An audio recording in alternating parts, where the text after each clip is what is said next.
with the 13th pick in the 1996 NBA with a jersey that hopefully he'll wear proudly and with great success. I don't know, in the future, I don't know. That's a long way down the road. It sure is. You got 19 or 20 years to play with the Lakers. Yeah, 19 or 20 at least. I sit here years ago and I'm talking to you guys. I understand what's at stake.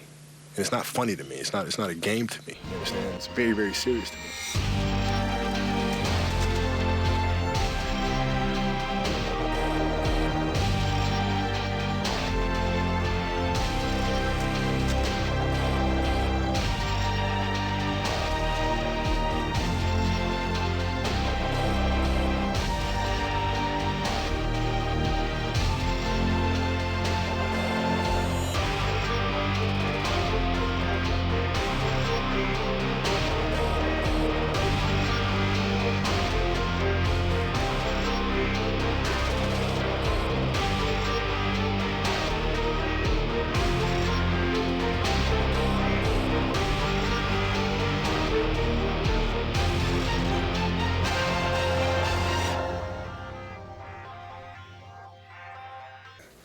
People come up to me and say, hey, do you play basketball? And I say, yeah, I play basketball. And they say, well, what team do you play for? I'm used to saying Lower Merion High School.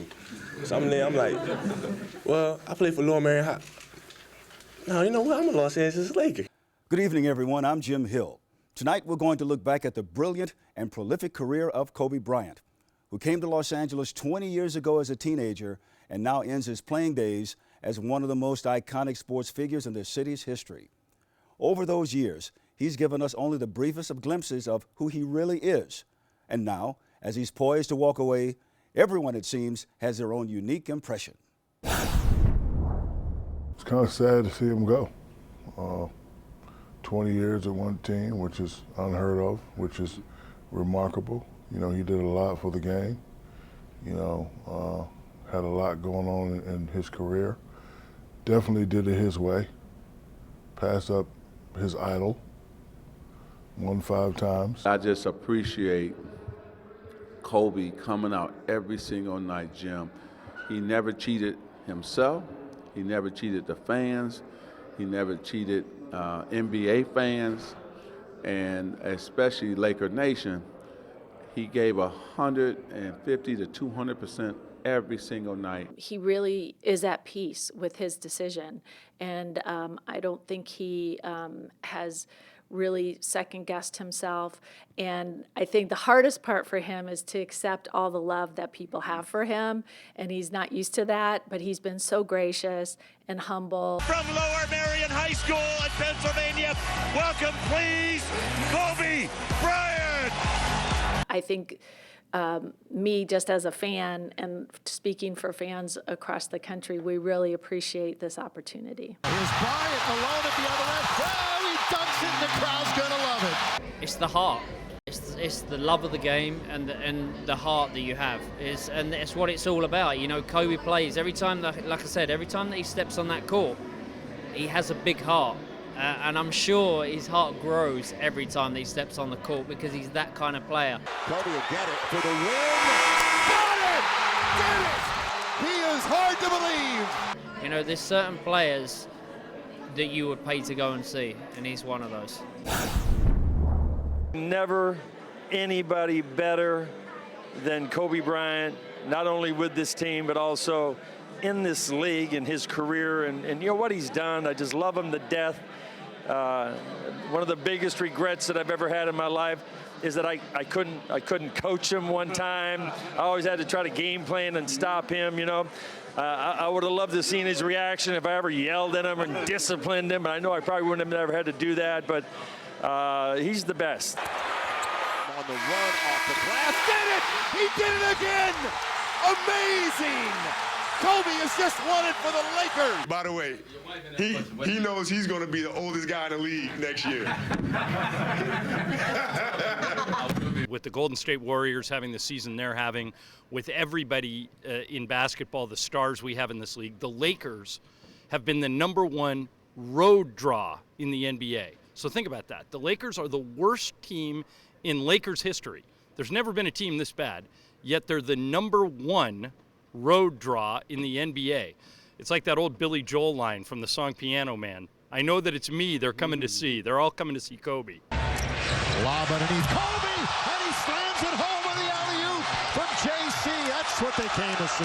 Outwardly, I'd say he's not accepting, but dealing with all of the losses. But even though it's his year of the tour, the retirement tour, losing isn't sitting very well with him. I mean, he holds up a good face on the surface, but when you get to know him, it's killing him on the inside not to be successful. The toughest Laker you've ever been around? Physically tough? Kobe Bryant. Absolutely. Bar none? Bar none. Hands down? Hands down. Without a doubt? Without a doubt. Unequivocally? Unequivocally. It's probably out of place, and he'll have head athletic trainer Gary Vitti put it back in place. You can see just there. Why? This kid believes that he can do it, even sometimes when I don't believe he can do it. He was willing to play with things that other players wouldn't play. If they had an injury, it would have been impossible to keep him out of the game. He was not going, that's how competitive it was. You could depend that he was going to play every night. Some guys get a scratch on them and they won't play. That's not him. And that's the thing that I told you, the toughness, that comes from within. He has not changed a lot in the last 19 years. I will say this year he's been a little bit more, or a lot more nostalgic than he was, and I guess laid back or accepting, that the end is here. But I'll tell you, Jim, for the first 17 to 19 years, it was, blinders on, full steam ahead. Either you're with me or you're not, okay? But I'm going straight ahead, and if you want to come along for the ride, you got to go with me. Shot clock at 7. Bryant leads, falling away, puts it in! And the Lakers take a 1-point lead. I'll be very happy when Kobe retires. He's inflicted pain on me, personally. And so I'm looking forward to it. I'm one of the few, everybody else is lying. They're saying they want Kobe to keep playing, and that's not true. The guy, he's inflicted pain on all of us. He wanted to let you know, he had a lot of stuff to prove. He is one of those guys that, you can tell, is very, very competitive, never, ever wants to lose, and is going to, kind of be in your face about it too. So he's the ultimate competitor, and, just has that competitive greatness. Bryant attacking. All the way, dumps it home! Kobe down the middle with authority! If you're an NBA fan and you're not a Kobe fan, something's wrong. I mean, obviously, if you're not a Lakers fan, you won't root for him. But if you have appreciation for the game NBA, he handles himself well, and one of the best, Hall of Famer. He's gonna be missed for sure. Oh, between the legs, Kobe Bryant. Some people can't dribble between their legs. He's dunking between his legs. Kobe Bryant, who is one of those guys that probably didn't have the same amount of talent as Magic Johnson, but his drive and his competitive nature and his spirit and his passion was second to none, and not saying he wasn't talented, because he's talented as all get out, but man, I mean, the drive that he had to go along with that talent made him the player that he is today. All on both sides. And Kobe Bryant.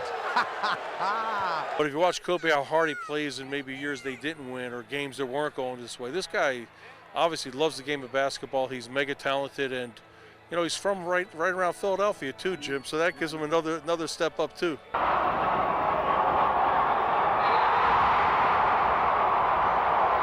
You've been watching him for a long time. You trying to tell my age? Yeah. No. Yeah, I saw him when he first came in, when he was 17. I've been loving him ever since day one, and I've been loving him through the end. I've been riding with him from day one, and I'm still gonna love him once he leaves. Going on a Make-A-Wish visit with Kobe in Sacramento, and we went to see a kid who was a teenager. He was dying, and Kobe went there, and I remember the kid's face. He walked in the room, and there's Kobe standing in the room, and he could barely walk, and he just lit up. He was like, oh my God. And he couldn't believe it. He kept rubbing his eyes because he couldn't believe Kobe was there. And We said hello and shot a little video, and then Kobe's like, we got to go. And he took the kid in the back and stayed with him for 3 hours. And I'll never forget that because he was so focused on him. He's definitely in the conversation about being the best Laker, and he did it his way. You know, this year is a dismal year for the Lakers, but I think that will be brushed away because of the Kobe tour. And, you know, people getting to see him play. To see Kobe saying goodbye after 20 years, it's difficult. And you know why? Because he grew up with us, and that's the most important thing. 20 years with the same city, the same team, and the same fans. The Mamba still has venom in those veins. You have no idea, well, I think you do, how important that is to him. Because it'll never happen again. It probably won't. Yeah. And that's one thing that was really important to him. Everybody wanted to always measure their game against Kobe. And when you have a one name that everybody around the world knows, if you say Kobe, everybody in the world knows who you're talking about. You're in rare company. That's special. That's doing it every single night. I grew up a Laker fan. A really, a serious Laker fan, man. All the shirts, the jerseys, I watched every game. So start with that, and then coming here and being a part of this great city and this tradition, which I felt was very important and an honor to try to carry on. On top of the fact that Dr. Buss was just phenomenal. I mean, I learned so much from him and everything that he put together. I think you put those three things in a pot, and you have the reason why I've been so loyal to this franchise. I don't know what it is, Kobe, but everywhere I go, they say, you got anything to say to Kobe? And I always say, I sure do. Thanks for 20 fast ones. You've been slick. Now, if Jack is saying goodbye, you know it is the end of an era. A bit later, the world of sports and entertainment will line up to bid farewell, and we will also retrace the special journey through the eyes and thoughts of Kobe himself, as well as those who know him the best. All that when we come back. Hi, Kobe. This is Vin Scully in Dodger Stadium. I wish you a great retirement. I'll be right after you. However, I do want to change one thing. Remember we were going to do skins against the shirts and jump ball? Cancel it.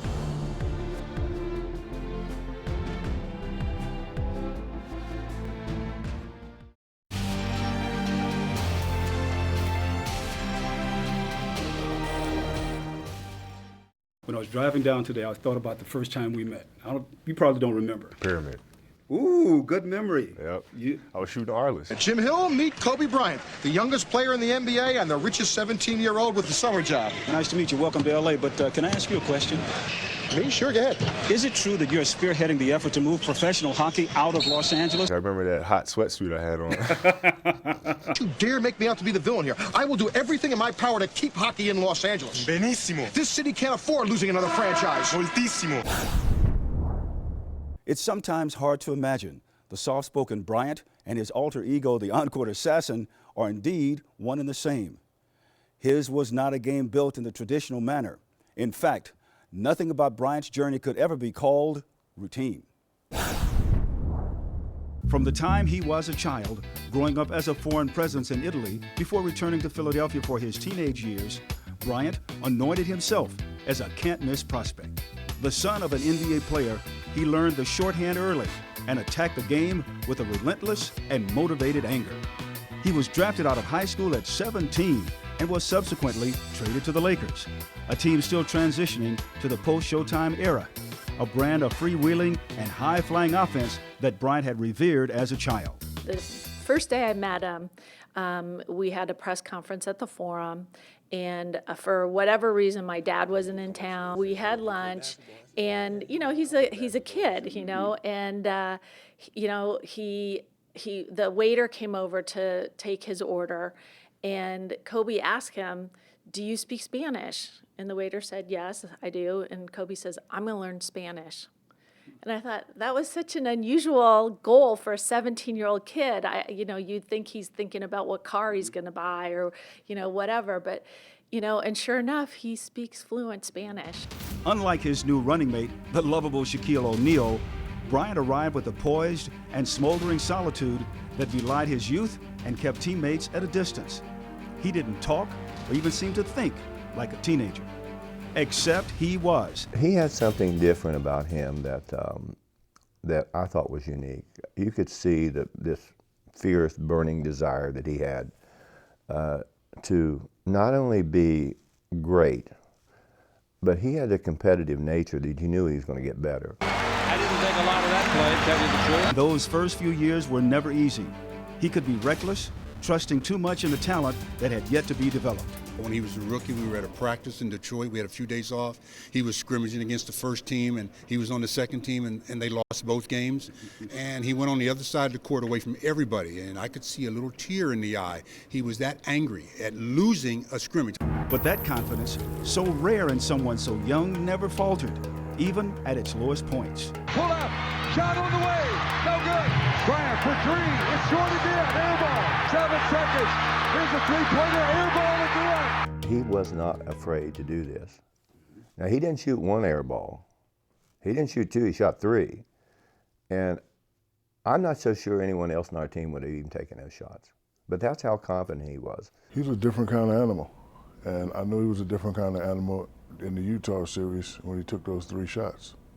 Nobody else wanted to take them because I knew one day he was going to be a beast. Actually, I wasn't the first guy to know that. I was the second guy. When I was signing in Atlanta during the Olympics, Jerry West said, hey, I'm about to get this 18-year-old kid, Kobe Bryant, nobody really knows about, but you and him will definitely, this is what he told me, you'll definitely be better than Magic and Kareem, and you will definitely win multiple championships. That's what the great Jerry West told me in 1996 in Atlanta at 3:30 a.m. when I signed the contract. And I've been around a lot of great players, Kareem and Magic, and there is an edge that sets them apart. Kobe has that edge. It's tough to define. It's different in every player, but it does set them apart from the pack. And he clearly, has that edge, and he's had it from day one. He became a full-time starter in his 3rd season, but the new-look Lakers continue to frustrate, getting swept by the Spurs in the 1999 Western Conference semifinals. And that was not good enough for a franchise and city used to winning, so a change had to be made. It was indeed a turning point for Bryant and the team. And when we come back, a man of Zen arrives from the East to harness one of the best 1-2 punches in NBA history. What I tried to do was take the baton from Jerry West, from Elgin Wilt, and those guys, and try to make sure that we were successful in the purple and gold. What Kobe was able to do was take that to another level, and we've only seen one other guy that's played on that level like that, and that's Michael Jordan. I watched them and studied them, obsessively. I mean, I watched every single one of Magic's games, and I watched every possible highlight and read every book on Jerry West. So the mentality that I have, the techniques that I use, I learned a lot of them from them too.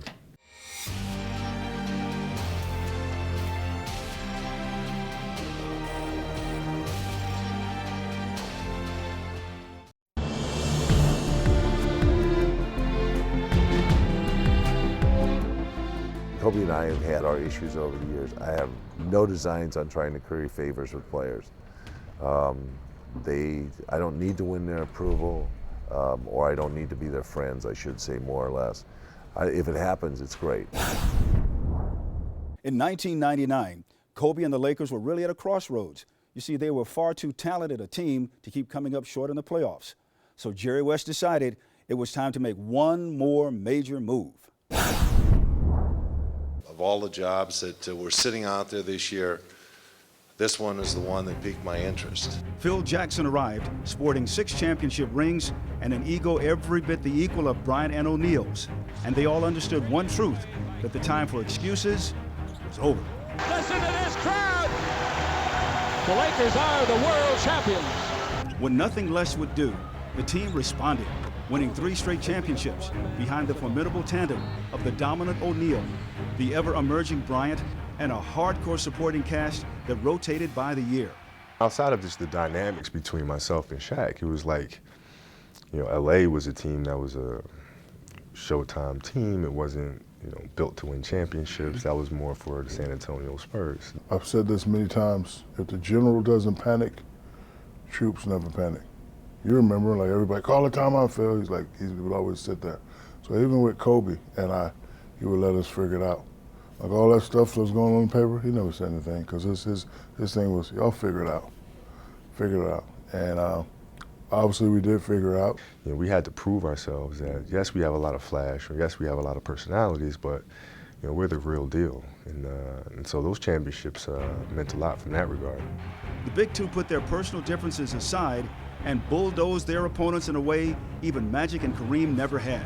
Expectations stayed high, with visions of at least 3 more titles. And for the first time in years, the Laker train again looked unstoppable. All until it began to come apart. A simmering rift between the two superstars finally started to appear with frequency, and the Lakers were bounced by the Spurs in the playoffs. The next season brought 2 grizzled free agents into the fold, but even that did nothing to improve the harmony. Yeah, there were 2 large egos there. I'm not going, but also big personalities. They had their own hordes of fans that loved them for who they were. One of them, one of the most fun people I've ever been around, Shaquille O'Neal. To this day, I love him, okay, I just do. And this more serious young puppy and Kobe Bryant, but they obviously had their moments. Bryant and O'Neal bickered incessantly, usually through the media. Jackson tried to mediate, but the damage was done, and the team was beaten by the Pistons in the finals. Not long after Shaq was traded to the Miami Heat, Jackson wasn't brought back, and Bryant was blamed. All of which led to a forgettable season, as the Lakers suffered through 2 coaches, a subpar finish. Bryant openly weighed his options and gave serious consideration to leaving the Lakers. I've never understood the argument, but you know, of winning without Shaq and that sort of stuff. I thought that was a very unfair thing. You know, Magic never had to win without Kareem. But still in all, this was the challenge that was presented to me, and I accepted it. Now, as they've gotten older, they realize they should have stayed.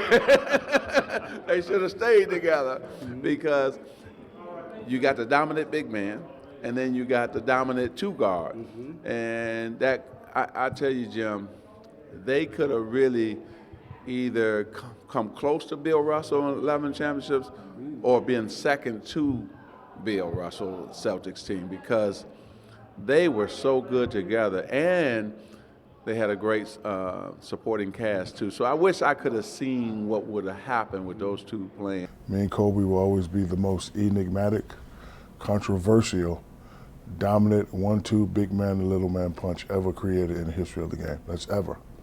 On Lakers, Bulls, Spurs, whatever. That right there. We're the most dominant 1-2 punch in history of the game. And conversation. I can live with that. Despite some unflattering words his former coach had written about him, Bryant recommitted himself to the team and welcomed Jackson back, believing he was the best choice to help the team get back into championship form. Kobe, triple time. Yes! How good is this guy? What followed were 2 seasons that saw Bryant reach new heights as a player and scorer. My personal memory, obviously, is the 81-point game.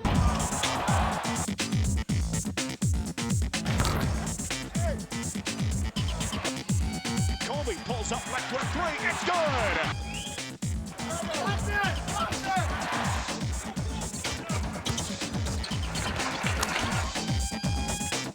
Ball deflected by Kobe. Kobe tiptoes the sideline, far side, and throws it through with both hands.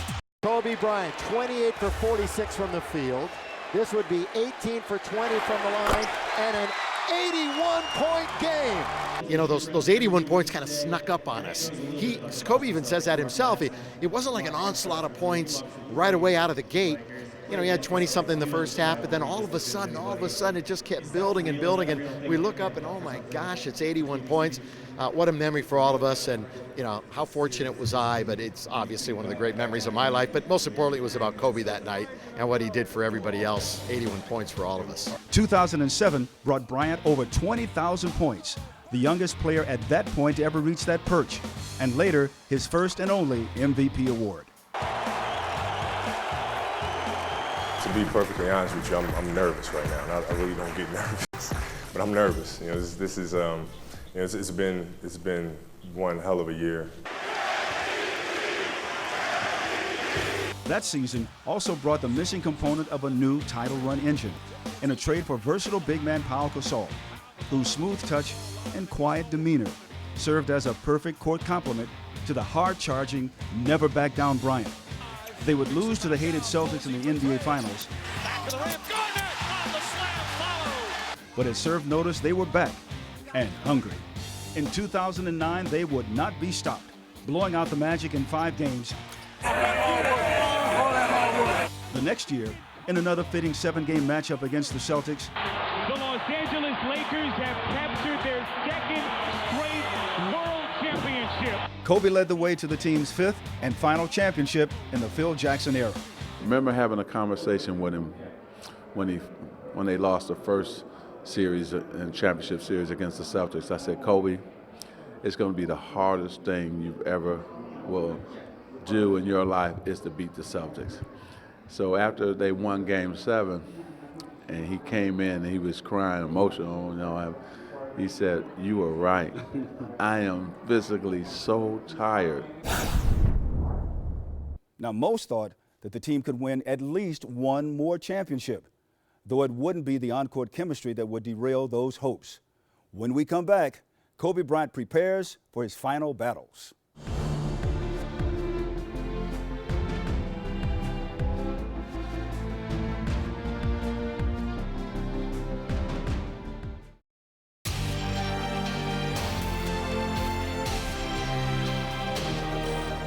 When it comes to athletes, there's no winning the war against the clock. And that's a fact that becomes even harder to witness when the athlete in question has played at such a high level for so many years.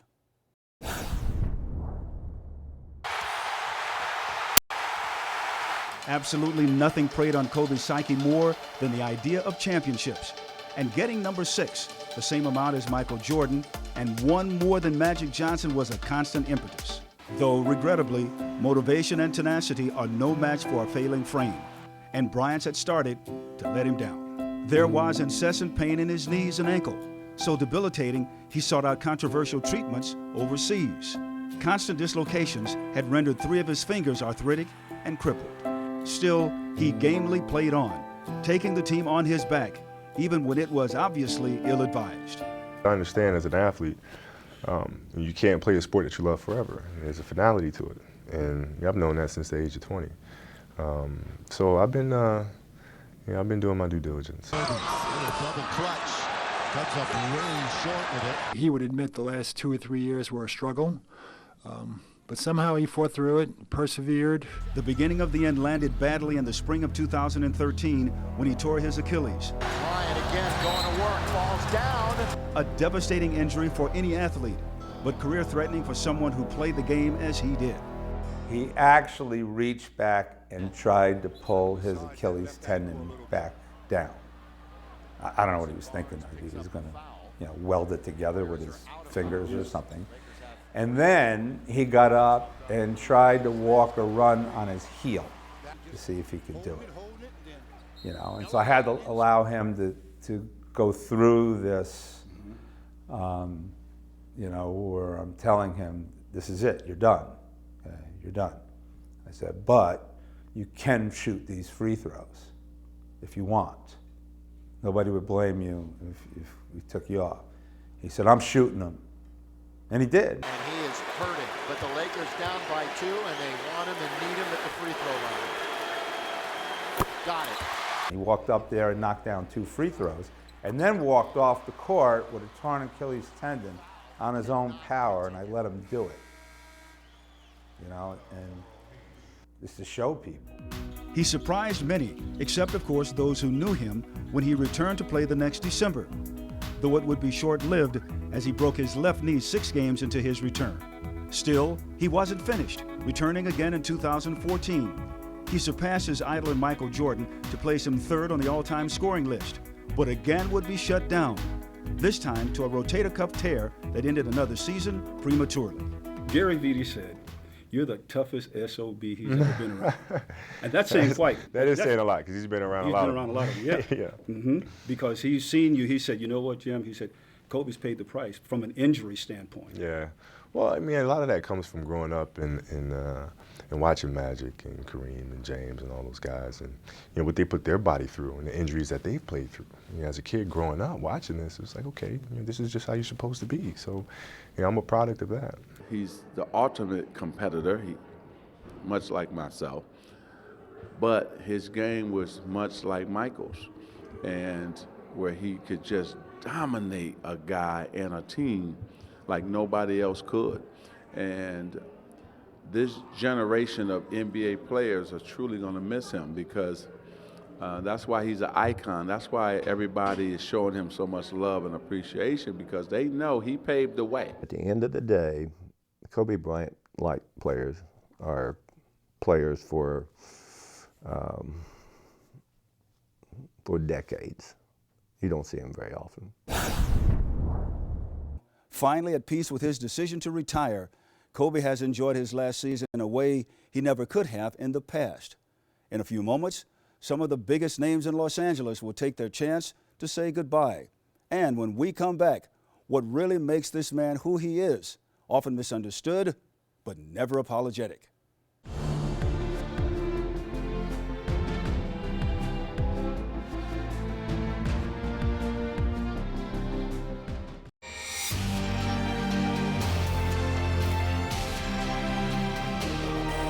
I think the family suffer the most, and he's done a really good job of trying to manage, his family at home, and especially this year, but we've always seen him, with the family at games.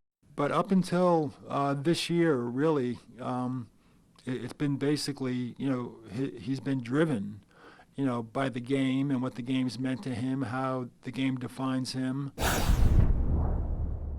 Over the last several generations have come expectations of joviality and humbleness from our greatest sports stars. And when that isn't forthcoming, labels are quickly assigned: arrogant, aloof, indifferent. And at one time or another, all these and maybe several more have been pinned on Kobe Bryant. So maybe now it's time for all of us to just stand back and try to understand why he needed to do it his way. Here's Gary Miller. Inspiring and polarizing, approachable and guarded.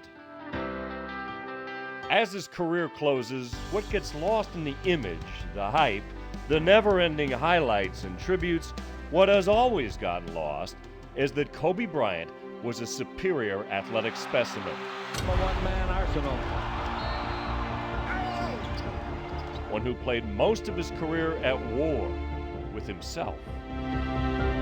When internal battles come to define everything about who or what one believes himself to be, goodwill and graciousness can become casualties in the conflict. Bryant always seemed okay with that. His motivated rage was one that very few ever wanted to understand, and inability to relate breeds its own bitter form of insecurity. He wasn't like others, never pretended to be, and so would never know the unwavering devotion that shrouded Magic, Worthy, and Shaq. We expect our sports heroes to be just that, heroes, in every sense, though Mother Teresa couldn't measure up to some of the unforgiving expectations that are saddled on athletic celebrity. The jealousy over the fortunes they make creates an unhealthy desire to cheer when they succeed and deride when they fail. And they all fail, eventually. Bryant leads, falling away, puts it in! Though the best of them, the true killers possessed of physical genius, never let failure define or torture their inner souls. They move forward, single-minded sharks, ever restless and searching for the next challenge. Bryant, in the shadows of his father, discovered that calling early. Because of a childhood spent partly in Italy, he undoubtedly came to embrace the demeanor of an outsider, trusting only in himself and the path he placed himself on. Most can't understand that form of commitment. There are expectations to play witness to the personal parts of an athlete's journey, for them to remind us they are human. But what those same dissenters never see, or even care to see, is the struggle, the inner strife, the constant internal monologue that ceaselessly reminds no matter how many dunks, scoring titles, or championships, it will never be enough. For Bryant, the hours of practice and the unwavering desire were all he needed. The trappings were nice, even pleasant. But if one wanted to understand just who he really was, all they had to do was watch him play.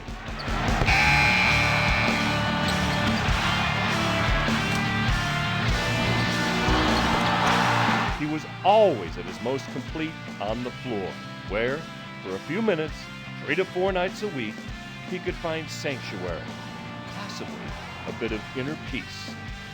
Though maybe, just maybe, his true legacy should be simpler to define. After 20 years, perhaps all that needs to be said is Kobe Bryant was a man who also happened to be a gifted athlete. And that should be enough for all of us. You're absolutely right. No one ever sees all the hard work. Thanks, Gary. Coming up next, a grateful and heavy-hearted city says goodbye to number 24.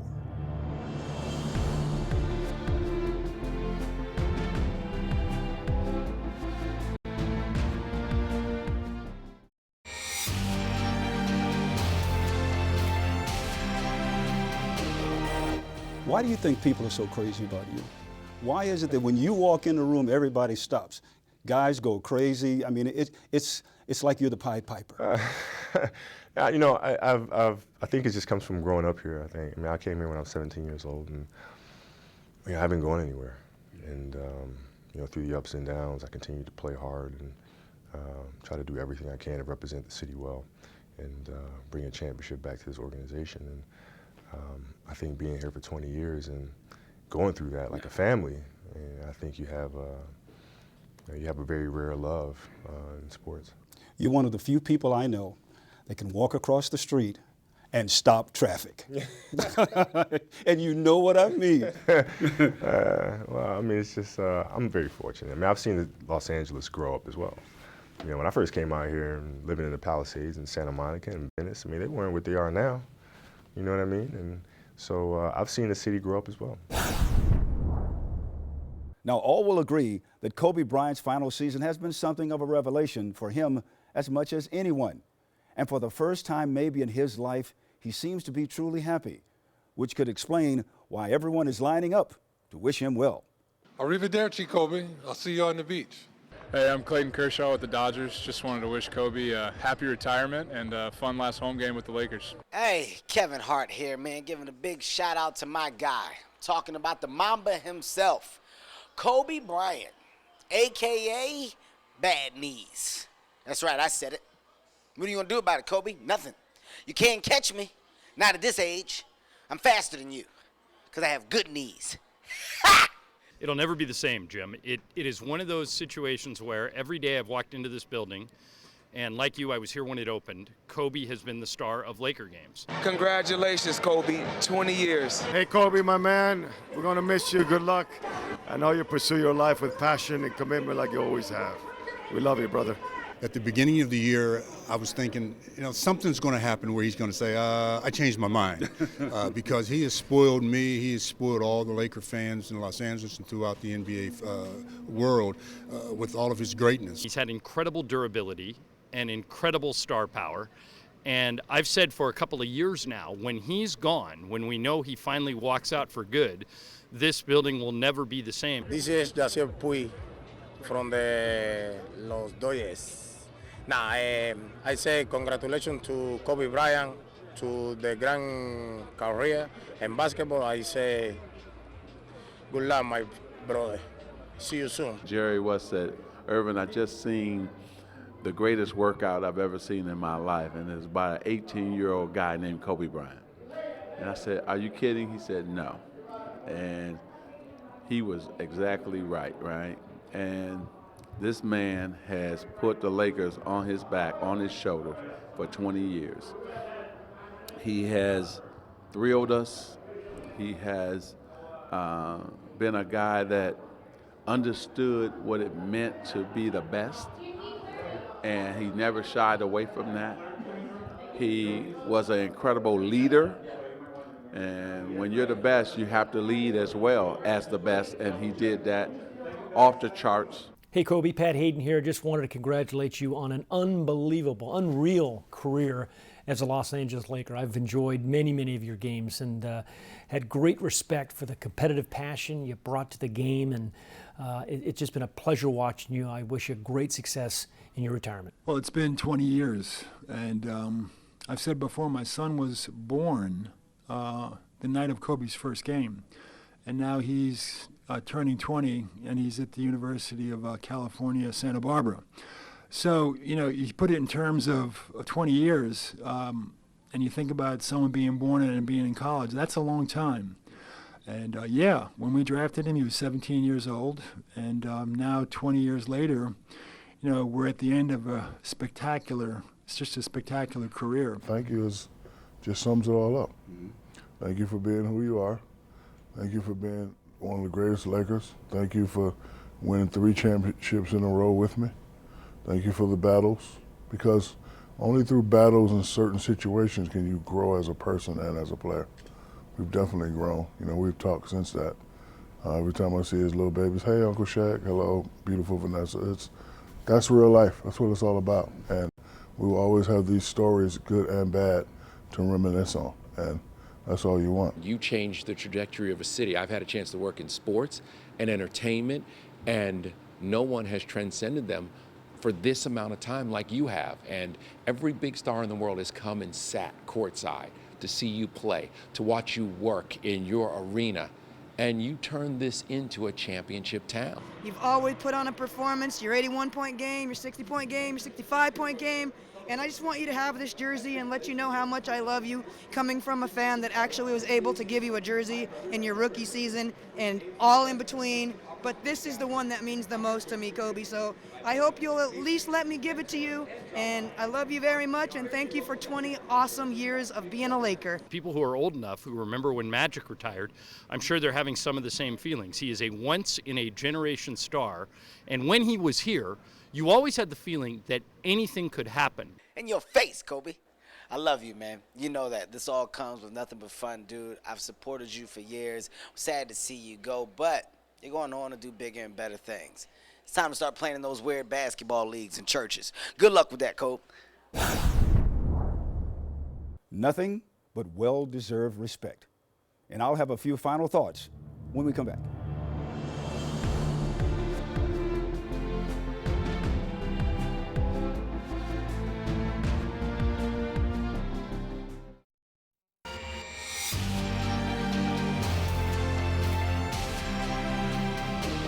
Here's your opportunity to look into that camera and to say what you'd like to say to the fans here in Los Angeles because of what they mean to you. Oh God, man, that's hard.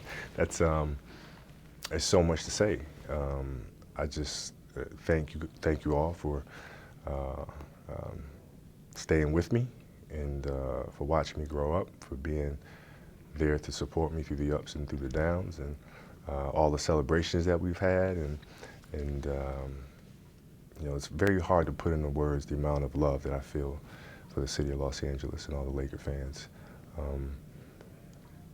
But that love is the reason why I've been so loyal. It's the reason why I won't go anywhere. It's the reason why I would never take a trade when we started struggling. It's because this city is a part of me, you know. And so I just want to thank you guys from the bottom of my heart, and I'll always be around. So thank you.